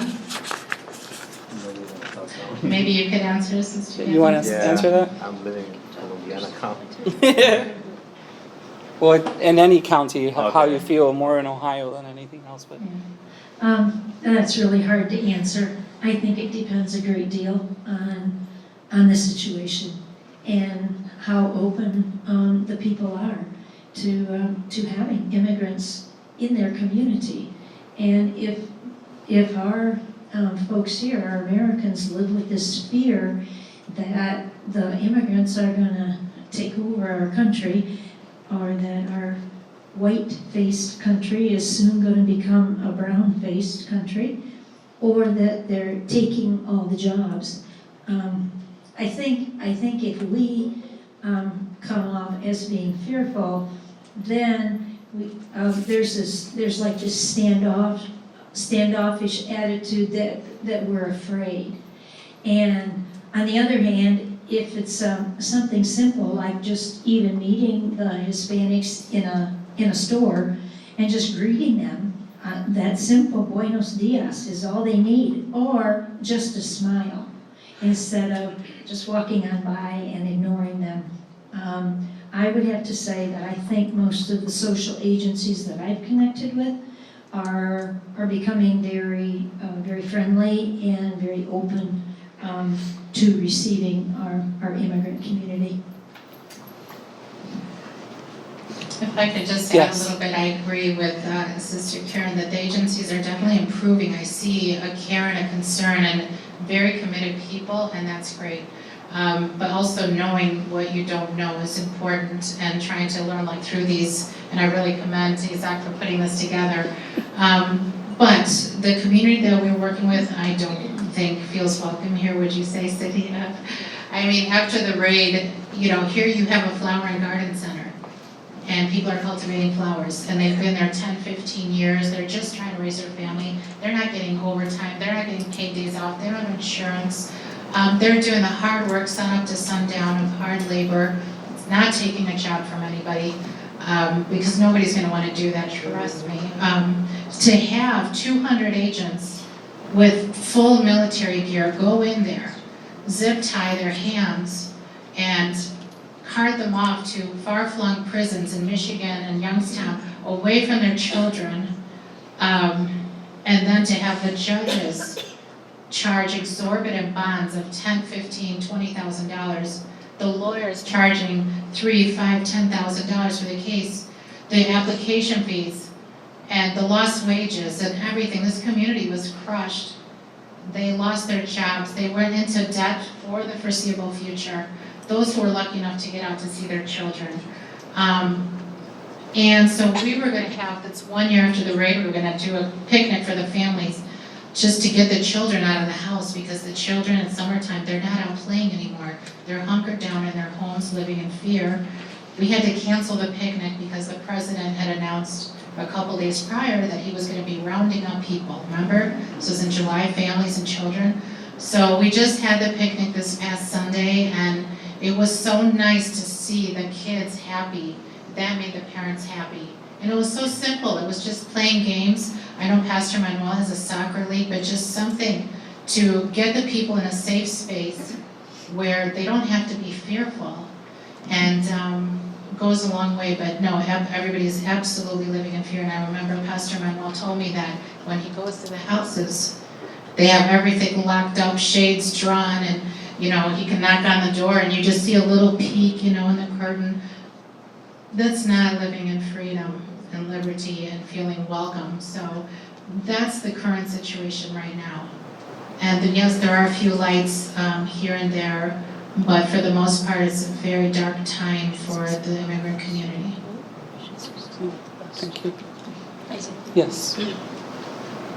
I guess this tags on to that too, Veronica. We notice a lot of fear in the community too. One of the things that we do every summer, or we're doing, is to pack up about 100 people on a bus, and we go to Windsor, Ohio. There's a huge shrine there to Our Lady of Guadalupe, who is very special to the Hispanic community. And we have a picnic and we pray, we have mass, and then we go on to the lake in Ashtabula to swim and just have a fun day and picnic. We no longer can do that because within the last couple of years we heard that police have the right to stop the bus, go up on the bus, and check documents. And so we no longer want to put our people in jeopardy, so we do not do that anymore. But that's one more way that we have to live in fear also. And it's not just, the immigrants too. That Sister Karen knows the fear of the children. The children are U.S. citizens. We just had a family that was stopped, and it was a mother, father, 5 children, and the police literally interrogated each child about their legal status. And they're all Hispanic, but they're all U.S. citizens. So, there's a lot of profiling and assumptions, as I mentioned, going on. That when you see somebody Hispanic, right away you're thinking, are they illegal? Should we report them? What's the law? Are we going to get in trouble if we help them? All this kind of stuff. And the answer is no. Help people. These are members of our community, and their children are U.S. citizens. And right now they are caught up in a very strong anti-Hispanic sentiment in this country that translates into a lot of terrible things happening to people. Even when the raid happened, they said, U.S. citizens over here, everybody else on the other side. And there were U.S. citizen Hispanic kids that were tied up with the zip ties. They were doing their summer jobs there. They couldn't prove that who they were. And they were held for 12, 15 hours at the Border Patrol station with nothing to drink, no water. So for those who are Hispanic, some of us are lighter than others, but if you can't hide your color, you're going to be questioned. If you're an undocumented Canadian, you're fine. And we have thousands of them in Ohio. Nobody's angry about the undocumented Canadians. They're just angry about us. Thank you, Veronica, and you're right. I have a few experiences, same like Pastor Manuel. When I visit the families in their home right now, I need to knock and say, I am Cristina, open the door please. If someone is with me and they saw the other person, it's like no one is living in that house. I had the experience with one of the girls, she is 3 years old. Always when I knock the door, she said, the police is here, Mom, be careful, I don't want them to take you out of the home. And she's like very scared because they took her father from her home, and she's very, very, very scared. Anyone that knocked the door is like, for her, everyone is the police. And for me, it's very difficult and very stressful because a few of the kids, they are a USA citizen, but a few of them, they are not a USA citizen. And it's very difficult. Like Veronica said, sometimes it's very stressful for me too, I called Isaac and said, I'm done with this. How can I help them? It's very difficult. And he said, help it. Doing the kind of job that you're doing is the things that they help you and they help them. But Sister Karen and I sometimes we are just crying because we don't have tools or anything to help them. And believe what kind of stressful a 3-year-old has it right now because the ICE came to her home and took his father. And it's very difficult. And we have more and more cases about that. And right now I hear that in the 12th Street, the ICE, they're walking around and they ask for papers. I don't know if this is allowed or not, but they're doing this kind of stuff here in Canton. And the community right now is very scared. They don't want to walk to the grocery store or to any places because the ICE officers, they are around Canton. It's very difficult. Thank you. Sorry for the heaviness of the conversation, but it is information that we're hoping that we can understand a little bit more of why the community is reacting the way they are right now. We're going into our next question. I'm actually going to translate directly actually for Pastor Manuel. Si nos puede decir cuáles son las cosas corrientes ahora mismo que ya hablar un poquito del trauma o el preocupado que están por ahí venir en las comunidades, pero quiero que hablas un poquito de la parte del lenguaje que discutimos, de lo que es su edad y por qué a veces es difícil traducir algunas cosas en eso. El idioma quiché es muy antiguo, es un idioma muy antiguo. The question was, why is it so hard to translate the language and Pastor for a child, to use a child interpreter? And Pastor Manuel is saying that the Quiche language is a very ancient language. Y es bastante limitado. And so it's very limited. Y hay 3 tipos de quiché. And there's 3 types of Quiche. Quiché occidental, quiché Joyabaj, quiché central. The northern Quiche, the central Quiche, and the southern Quiche. Joyabaj. Entre los 3 quichés hay diferencias. And among those 3 there are differences. En algunos momentos no se logra entender. And sometimes you're not going to understand. De manera general es entendible. In general, they will understand.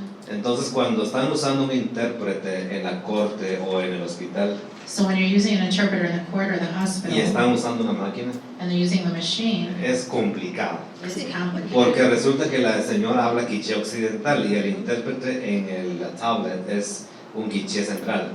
So maybe the interpreter is speaking a Quiche Central and the other person is, that they're interpreting for is speaking. Y cuando no le ves la cara y solo es literal lo que dice, es complicado. And if you don't see their face and it's just literal what you're translating, it's different. Entonces es mucho más sencillo cuando una persona está presente y trata de explicar lo que quiere decir la otra persona. And so it's a lot easier when somebody is present and they're trying to explain what is being said. Entonces tenemos un ejemplo. Un ejemplo, va una mujer a que le haga un ultrasonido. So for example, a woman goes to get an ultrasound. Primero, ella no relaciona a un médico inmediatamente porque no hay médicos en las comunidades. First of all, she's not going to know what a doctor is because there's no doctors. No sabe que es un ultrasonido. She doesn't know what an ultrasound is. Ella no cree que necesita un She ultrasonido. doesn't even think she needs one. Entonces el doctor dice, ¿puedes traducir por mí? Yo digo, sí, señor. And the doctor will say, can you translate for me, interpret for me? And I Dile say, que le yes. hago un ultrasonido. And the doctor says, tell her I'm giving her an Mi ultrasound. mente empieza a mover, ¿cómo se dice ultrasonido? Quiché? No hay. My mind starts working, turning wheels. How do you say ultrasound? Y in luego Quiche? la- There's no way. hay que hacer un MRI, una cosa, un Or eso. you gotta do an MRI. Y luego hay que llenar un archivo. And now we gotta do your No hay file. palabra para archivo, no hay palabra para doctor, no hay palabra para ultrasonido. There's no word in Quiche for doctor, there's no word for file, there's no word for ultrasound. Le digo al doctor, está bien, dame un momento y le explico a la persona. And so I have to say to the doctor, give me a minute so I Que can esto es explain. vamos a decir que esto es un aparato, una máquina que va a tratar de ver a tu bebé y tú vas a poder ver al bebé. And so I have to say, this is the machine that's gonna try to see your baby and you're gonna be Y able to es, see y es it. como una foto, pero se mueve. And it's like a picture, but it moves. Y los doctores se desesperan a veces. And the doctors get so frustrated. Yo trato de hacer mi mejor trabajo para el médico, pero también para la mujer, porque es un caso médico. I try to do my best job for the benefit of the doctor, but also for the woman. Pasa en la corte. Now in court, Dice el juez, dice, ok, vamos a ver tu archivo. the judge will say, okay, let's see your file, Y debes traer un abogado. and you should have a lawyer. No hay abogado en quiché, no hay palabra para decir abogado, no hay palabra para decir archivo, There's no word in Quiche for lawyer, there's no word for no hay file. palabra para decir crimen, There's no word to even say crime. miles de palabras que no existen porque el idioma es muy viejo There's thousands of words that don't exist because it's an old o language. existieron, no sé, Or maybe they did, pero es muy limitado. but it's very Entonces limited. tienes que ser creativo para ver cómo les explicas para que puedan tener una información correcta. So you have to be very creative so that you can explain things to them so that they have the correct information. Parte de lo que hago yo con ellos es eso. Como digo, palabra de autoridad. ¿Y con qué quiere decir la palabra literalmente? Ok, sí, por ejemplo cuando dicen aquí en Estados Unidos podemos tener un gobernador, un juez, For example, if you say here in the United States, it's a judge or a governor presidente, or a president. todos son diferentes categorías, They're all ¿verdad? different categories, right? En quiché no hay una sola palabra para decir autoridad. And in Quiche, no, there's only one word to say authority. Atbaltzig, Atbatsi. atbaltzig. La palabra quiere decir aquel que detiene las palabras, literalmente. The word literally means he who pauses the speaking, I guess. He who pauses the talk. In other words, an authority figure, when you're maybe talking to your friends and then you see a figure of authority, you stop talking. Entonces, en la autoridad, la palabra atbaltzig, que es autoridad, funciona solo en el contexto donde estás. So that word functions only within the context of where you are. Si estás en una corte, atbaltzig quiere decir juez. If you're in a court, it means judge. Pero si estás en la Casa Blanca, quiere decir el presidente Donald Trump. Or if you're in the White House, it's Donald Trump. Y si estás en el pueblo, estás en la comunidad, quiere decir el gobernador o el alcalde de la zona. Or if you could be the governor or the mayor of the zone of where you're living. Entonces, si el juez va a dar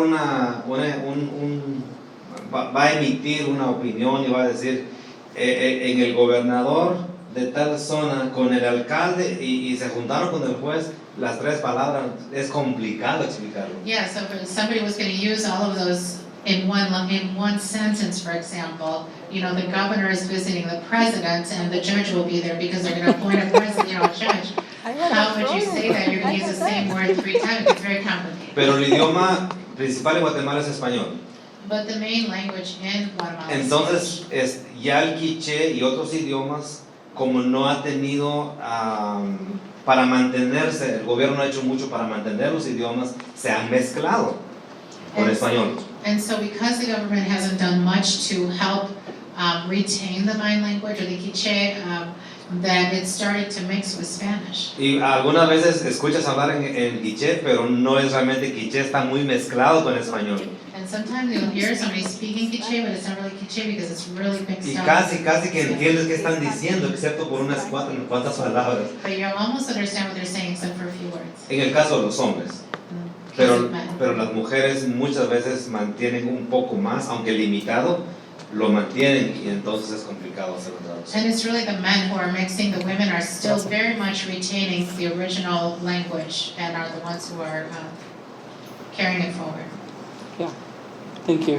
When I met with Veronica and Pastor Manuel, he started sharing some of that stories with me, and I was like, why didn't I even think about that? It's a language that's been around way longer than ours. There are words that are not updated. We create new words all the time as network, internet, and the list goes on, and we update our languages and we have rule books for that. But when you don't have that in your language, there's no way for you to actually translate some of that information over. And it was for me even a one moment of like, it makes so much sense. And it's an obvious thing, but sometimes it's hard to put those pieces together. So I really appreciate those examples.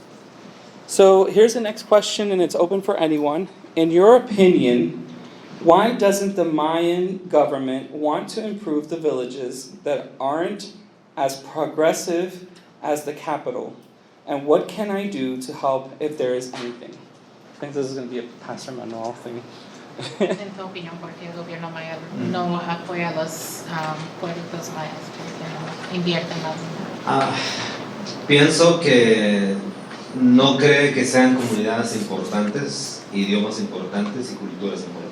I think the government doesn't invest in these communities because they don't think it's an important community, they don't think it's an important language, they don't think it's an important culture, Que es incorrecto, which is wrong. porque la mayoría de esta gente son los agricultores de las zonas y que proveen todas las cosechas para el país. Because primarily the people of this region are the ones who harvest all of the agriculture that is distributed throughout the country. En mi pueblo natal es muy vista la diferencia de las culturas. Puedes ver toda la gente ladina, que la que hablé anteriormente, son las personas educadas, por llamarlo de una manera, y las personas indígenas son las personas que labran la tierra. You can see even in my birthplace, for example, you'll see the Latinos who are the supposed educated people, and then you will see the indigenous people who are the ones who are working the land, who are doing the labor. Y es completamente visible. And it's totally visible, Cada it's very obvious. oficina que llegas es un ladino que está ahí. Every office you go to is going to be a Latino. Cada persona que está detrás de una computadora es un ladino. Everybody who's behind a computer is a Cada Latino. persona que está labrando la tierra es un indígena. And every person you see working the earth is indigenous. Entonces, como que el gobierno dice, pues estamos bien, nos dan de comer y ¿para qué vamos a proveer más? And so the government is like, well, we're fine. They're working the earth and doing the harvest for us. We're fine. Y los idiomas también se están muriendo porque los papás se dan cuenta que se les cerró oportunidades por no hablar español. Ahora sus hijos les están hablando en español. And the language is dying because the parents are realizing that the Spanish language is what's going to open the doors for their children. Aquí mismo pasa un fenómeno en Estados Unidos donde la mamá no habla español y el hijo no habla más quiché porque está hablando inglés en la escuela. No se comunica.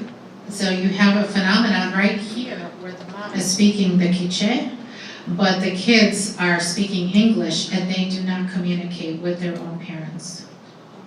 Se está viendo una división, una separación familiar interna. No es visible ahora, pero va en crecimiento. There's a separation going on internally in the families, which is not visible yet, but will be eventually. Entonces animamos a los papás a que aprendan inglés So we try to encourage the parents to learn English, o que mantengan o que hagan porque sus hijos mantengan el quiché, pero no la separación. or to encourage their children to maintain the Quiche, but that separation does not happen. Gracias. All right, I have a next open question. So, concerning education, do you see the education system improving? I'm guessing this is for the education piece for the Maya community En in Guatemala. ¿Crees que está mejorando el sistema de educación en Guatemala? Pienso que sí. Yes, I do Muy think. lento, pero pienso que sí. I do think the education is improving in Guatemala. It's slow, but it is Porque en improving. muchos lugares donde no había una escuela, ha llegado una escuela. Because in a lot of places where there was no school, do now have schools. 2-3 veces, 2-3 días a la semana, pero algo. It's 2 or 3 days a week, but it's something. Despacio, pero Slow. vamos. Slowly but surely. Excelente. I'm going to ask the next question for Sister Karen. In your bio, you mentioned that you volunteered at the border. Could you share a little bit about your experience there? This was recent in January 2019. Yes, yes, it was at the end of January when I decided to go volunteer at one of the refugee houses in El Paso, Texas. There were about 15 houses of refuge at that time that were being run by Catholic Charities. The one I was in was an old nursing home. The nursing home was still in the back, but all of the front rooms and the front area and the cafeteria had been donated or sold so that refugees could be housed. Our particular facility housed about 100 if we needed to. There were about probably 2 or 3 large bus loads that came each day. These were ICE buses that dropped them off, and each time about 40 to 60 people would get off of the bus, move into our facility. They would come in kind of with their shoulders hung down. They had black garbage bags which held all of their belongings. Many of them were tugging toddlers behind them or babies in arms, looking very sad and dejected. But one of the beauties and joys was that all of us staff members and volunteers would be standing there in the hall to welcome them and say, not to worry, estás en tu casa, you are in your own home now, and you are welcome here. And gradually, as they would move from the front door to the cafeteria, the heads would come up a little bit more, and we would begin to see smiles on their faces. And that was such a joy. It was always also a joy when they got into the cafeteria and we fed them. They were so excited to see real food and to be able to sit down at a table and eat. We found the El Paso community very friendly, very open, very helpful. Every day there would be one church, one school, one restaurant who would have charge of making all the food for the immigrants that day. And they would bring in all this food, they would serve it, they would clean up afterwards. It was absolutely amazing. And if we said to them, oh, thank you very much for doing that, we're so grateful that you help out the immigrants. And they said, oh, we love having them here. We don't have any problem. We're all immigrants ourselves, and we just like to share with them. So they really pride themselves on being a very peaceful city, and that's part of the reason. I mean, they talked about that a lot. We don't have any problems here with immigrants coming in, with the migrants coming across the border. We're very accepting, we're very welcoming, we get along very well. That's why it was such a shock when that happened at the Walmart in Texas. And for proclaiming all the time and being so proud that they're a very peaceful community, that was a real shock to their system. How could that happen in their community? One of the other things was to be able to see the children happy and see them able to play, because they hadn't been able to do that for so long in the detention center. The other reason why it was so great to see them enjoying a good meal is because in the detention center, they would just get maybe a bowl of soup a day, and it usually wasn't warm, some bread. They would get a bottle of water. Some days they would get a cold burrito. I heard from one of the guys that they would sometimes just throw the burritos into the detention center, and whoever happened to catch it was the one that could eat that day. So there was a lot of starvation and not having enough food, so the food we provided was truly a gift. One of the other joys was we wanted to go to the wall while we were there. And while we were there, looking through these slats, a little old man from the Mexico side came up. He was walking with a cane. He had been working in the field, so his hands were dirty, crusty. He had just old, torn clothes on. And he came up to the fence with his smile. We smiled at him, and we reached through the fence to shake his hand. And that was a really special moment for me, because it was like sister to brother, country to country. It was a beautiful interaction. And then some of the heartaches we had was to just listen to their stories of how they suffered on their trip, whether they came in a caravan or whether they came by themselves. The nights were extremely cold. Even when they did get to a detention center, they were only given those aluminum blankets, and they slept on the ground or they slept on the concrete. They called the detention centers what's refrigerator? Hileras. That's refrigerator, because they were so very cold all the time. Also, there was at one point, a woman that came in, she only had one leg, so she was walking with two crutches. And she was wailing, she was sobbing intensely because she had brought with her her 8-year-old grandson. And she had a paper to show at the point of entry where they examine them to see if they're going to be accepted to plead for asylum. The paper was a paper that had been notarized, and it said it was okay for her child, for the child to be with the grandmother and that she was under her care. However, at the point of entry, they did not accept that. They wanted a paper from the court that said the child had been adopted and that she was the legal guardian. And so they took the child away from her. She was very disturbed about all of that, and I tried to talk to her and calm her down. She just hung on me and cried. And one of the things I tried to do was to get all the information of where the child was from, the parents' names, and all of that, thinking that maybe I could go to the people that ran the refugee house and see if we could do something about it. And I did all that, but they said no, there was nothing they could do, and that would just be one more child lost in the system. And we know there are many.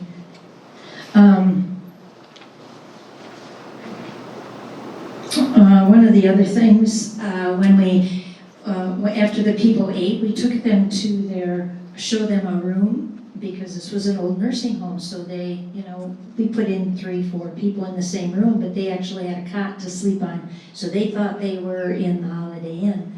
And so we helped them get their sheets and blankets and everything, and then I showed them that their room had a bathroom, and a couple of the guys said, "Wow, a bathroom? It's got a toilet, it's got a sink." And I said, "Why are you so surprised?" And they said, "Oh, because in the detention center there was just a hole in the floor and we all had to use the same thing." So those were some of the heartaches, but it was truly a beautiful experience to be able to meet all these different people.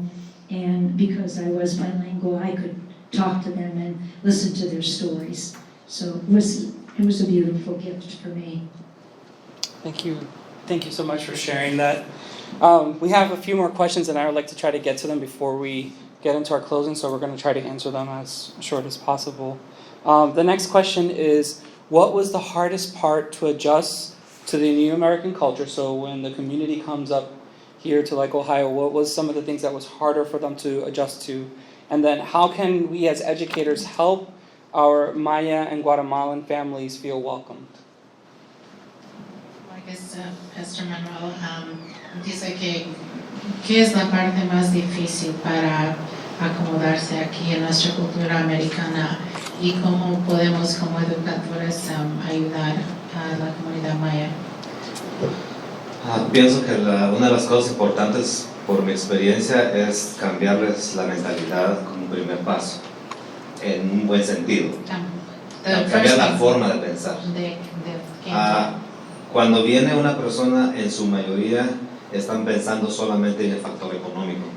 I think one of the important things is to change the mentality. When the people come here, they're just simply thinking about the economic.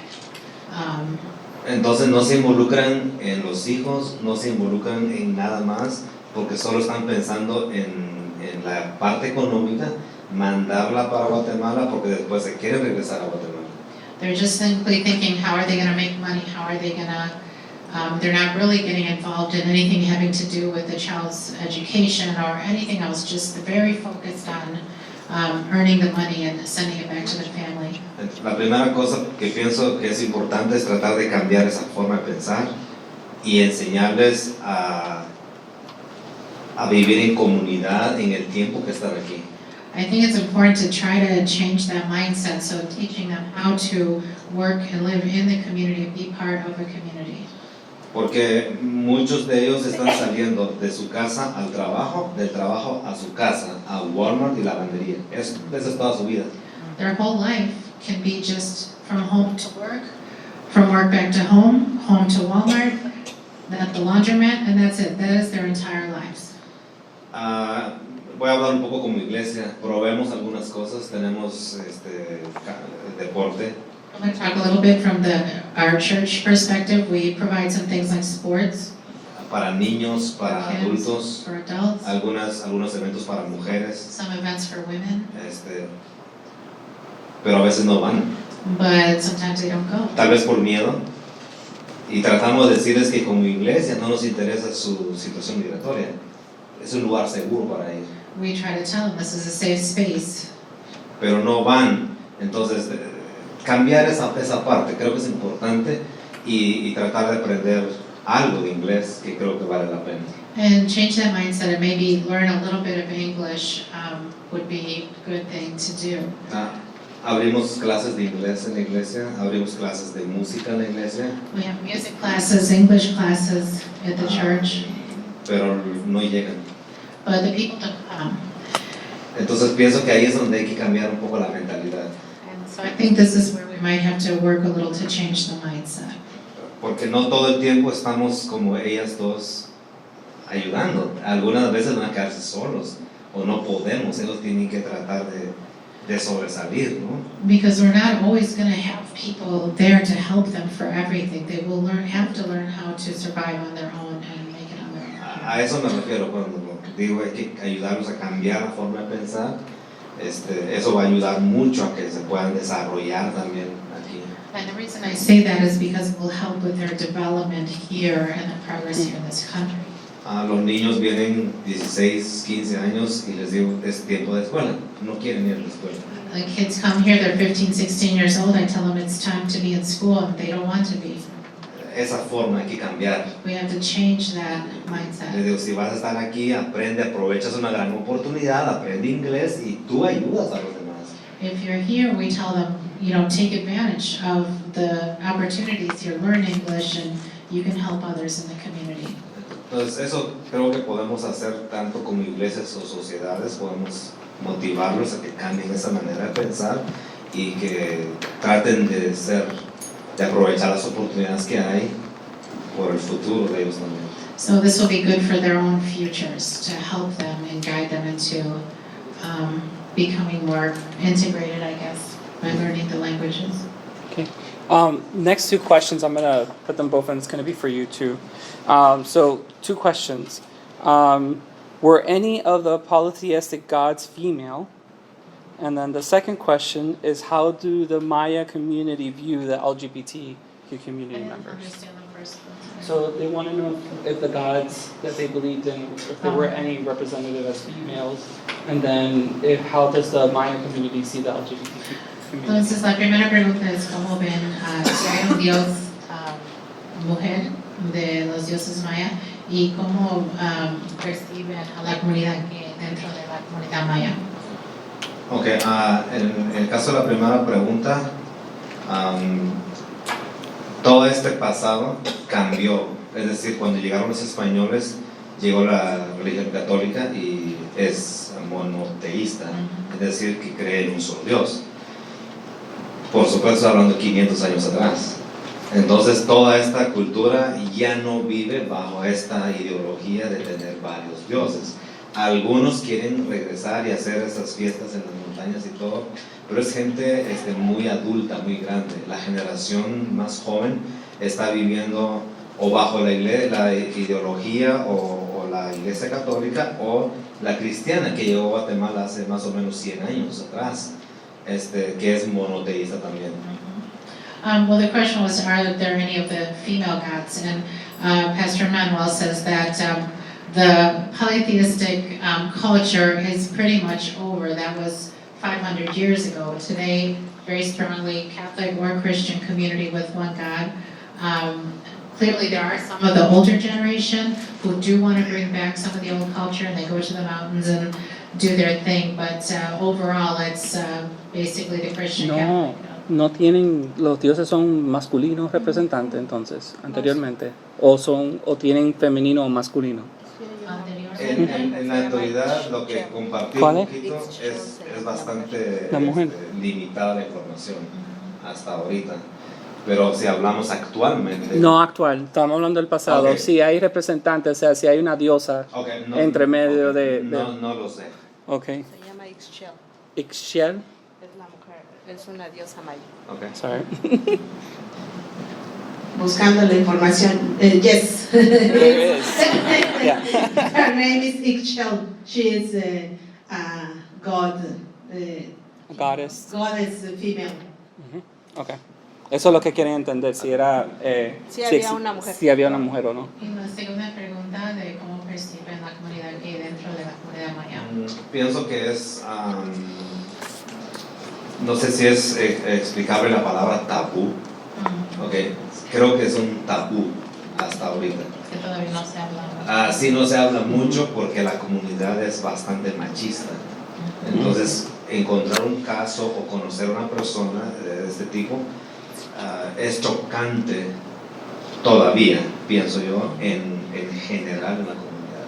Generally speaking, the LGBT community and within the Mayan community, it's still like a taboo subject, is what it's saying, because this is a culture that is very macho, and so there's a cultural clash, and so it's really not spoken about very much, right? Is that I guess specifically in the Mayan community, yeah. Sí, es decir, la palabra puede existir, ¿verdad? Pero aún está clasificado como algo que no está bien. Okay. All right. We have one last question before we end up our closing, and this is again for Pastor Manuel. The X in lux isn't pronounced sh like louche.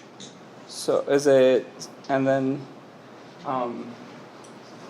so the X in lux, is it pronounced lux or lux? Lush. Lush. Okay.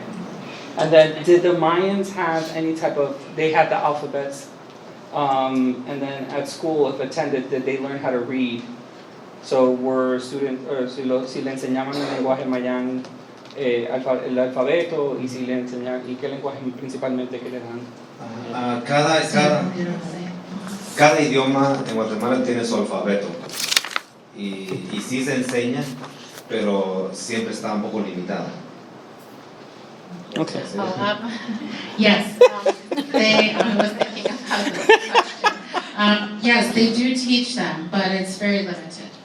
Okay. ¿Y por qué vienen los de Guatemala aquí si ya se acabó la Bueno. guerra? Bien cortito la respuesta. O sea, la guerra acabó en 1996, pero las Gracias. consecuencias de la guerra siguen. Even though the war, the question was, why do Guatemalans still come and flee if the war is over? Porque The war ended in just 20 years ago, but the consequences are still felt Porque es today. como que el gobierno vino y le quitó todas las armas a las personas que estaban en guerra y esas personas quedaron con manos vacías.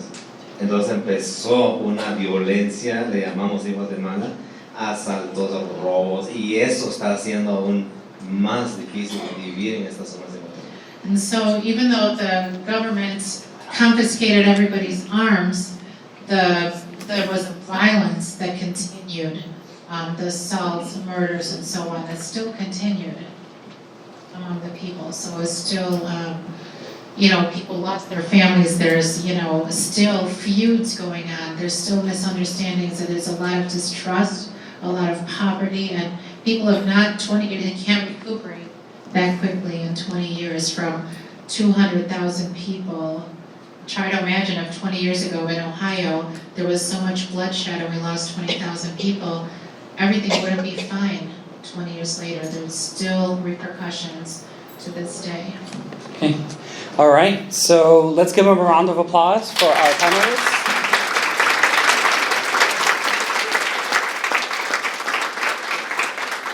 So I would like to first thank our speaker, Pastor Manuel, and our interpreter, Veronica, for bringing in such an amazing presentation and helping interpret. And then also for our panelists for sharing their stories. Thank you everyone for coming to our Population Focused Learning Series. I hope this event has brought some awareness of the Maya culture and community. Please fill out your surveys and you may leave them on the table as you go. Please look at our Starkmar website for more information about the rest of our Population Focused Learning Series for 2019 and save the dates. Our next one is in November 21st. It's about the Asian community and culture. So please make sure to register.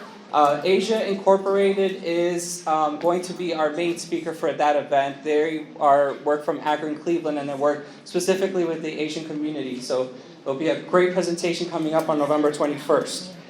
Thank you all again for being here, and enjoy your summer. Or actually, enjoy the fall now.